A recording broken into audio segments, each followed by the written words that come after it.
After blindsiding you, discarding you, shattering your heart, it is very common for your avoidant ex to offer friendship. Oh, they still want to be friends. And it can be so tempting to take this offer of friendship, especially if you still have feelings for this person. So why do they offer friendship? One, they want validation from you. They still want to know that you still want them and that you are still an available option to them. Also, if they decide they want your romantic validation again and they want to get back in the relationship, there you are as a friend still wanting them, so you're still an available option. They're treating you like an option. Number two, if you accept the offer of friendship, they get to escape accountability. Because look, this person still likes me. They don't hate me. They want to be my friend. I didn't hurt them that badly. And they get to escape and completely avoid being accountable for the way they crushed your heart. And this all goes back to their childhood. This is a person that was on the receiving end of consistent childhood emotional neglect. They personalize that neglect, growing up to feel defective and unlovable. And that creates these wounds, this wound of defectiveness, this wound of shame. And because of this wound, they put up these walls around their heart and they keep their partner on the other side of the wall.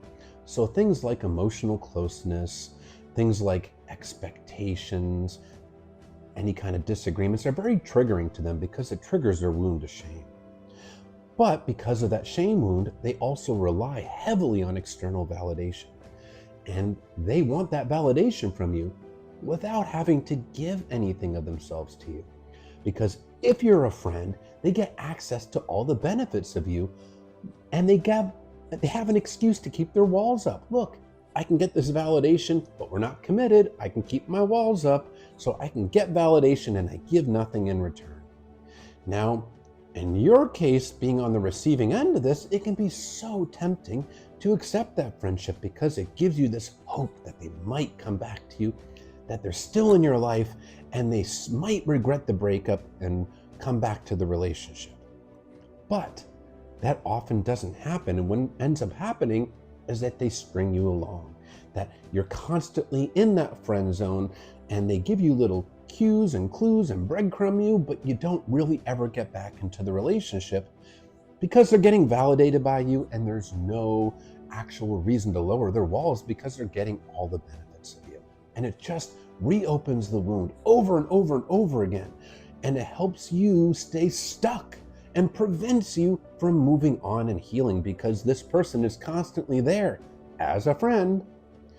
Now, if you genuinely feel like you are healed and it doesn't hurt you to be their friend, by all means, accept the friendship.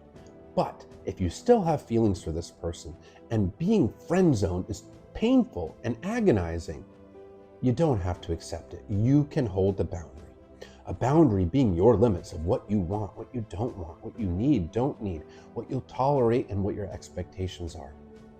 You don't have to allow this. You can hold that line and simply say, what happened really hurt. My heart has been broken and I need to heal. And being a friend doesn't work for me as I still have feelings for you.